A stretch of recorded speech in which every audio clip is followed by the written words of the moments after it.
When should I sell my rental property?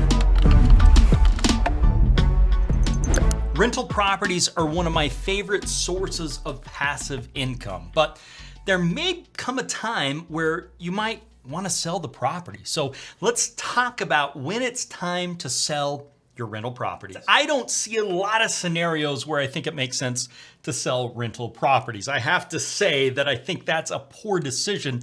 And my idea is, hey, let's keep everything we possibly can. Now, I will tell you, when I started buying rental properties, I was buying duplexes, threeplexes, and fourplexes. And I quickly learned that I didn't really like that. And the reason is all the walls are paper thin. You've got tenants that are upset with each other. It's more of a transient tenant where they're only there for 3 months, 6 months, maybe a year, but it's typically not long-term. And so real quickly, I started selling those properties and doing what are called 1031 exchanges into other properties. I started looking at single-family houses. I really like single-family houses. You do get a better return on investment on paper with duplex, threeplex, fourplex. However, you do have turnover, you have increased costs of having to take care of new carpet, paint, those types of things. So you've got to make sure you put that in the equation. But I would call those like D-class properties, maybe C-class properties.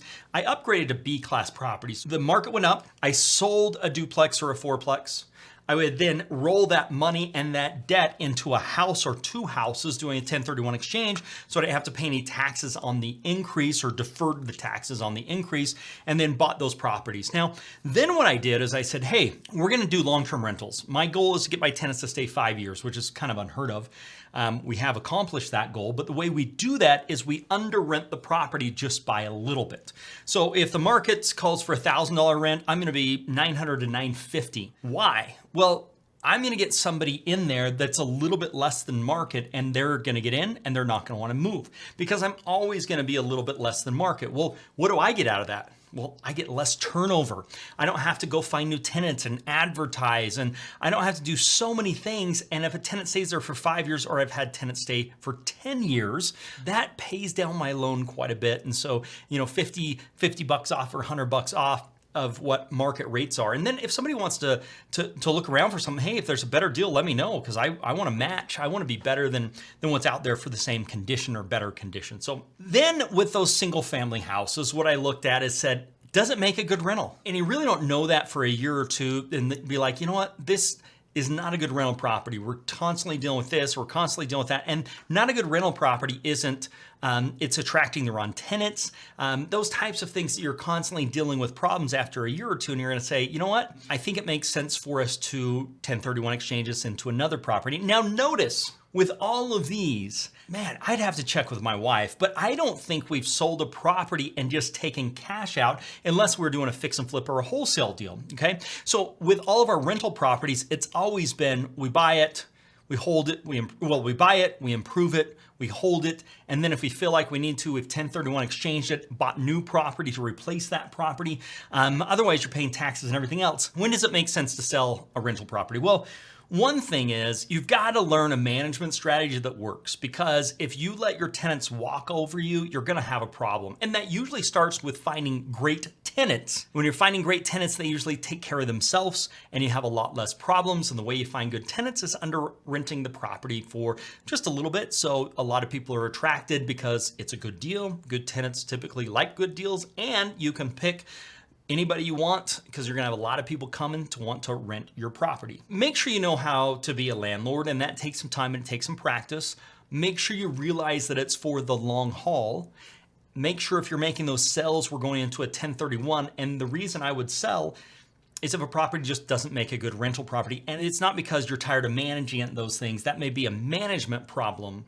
But if for some reason it just doesn't make a good rental property, but then I usually want to 1031 exchange that into a new rental property to try and keep that. Now, when else would you maybe want to sell a property?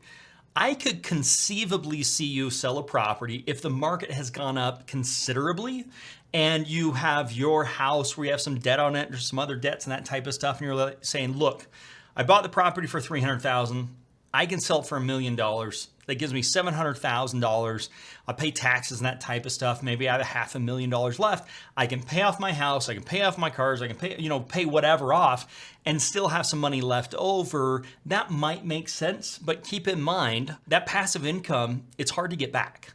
So once you lose it, it's hard to get back, because if you try to replace that property, if it's gone up in value with another property, you're going to be paying top dollar rather than what you bought the property for. So those are some things that I would think about. Now, it's going to come down to, what if you're getting older and you're like, hey, I'm just kind of tired of the hassle. I'm okay with that as long as you've got enough income coming in to take care of your needs and then some. And you're like, hey, I'm good. I don't need the money from this.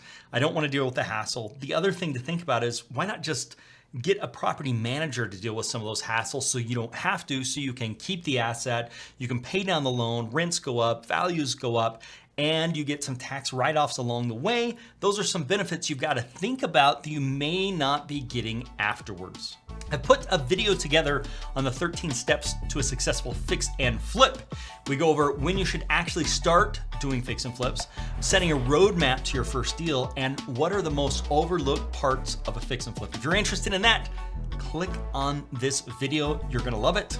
Make it a very profitable day.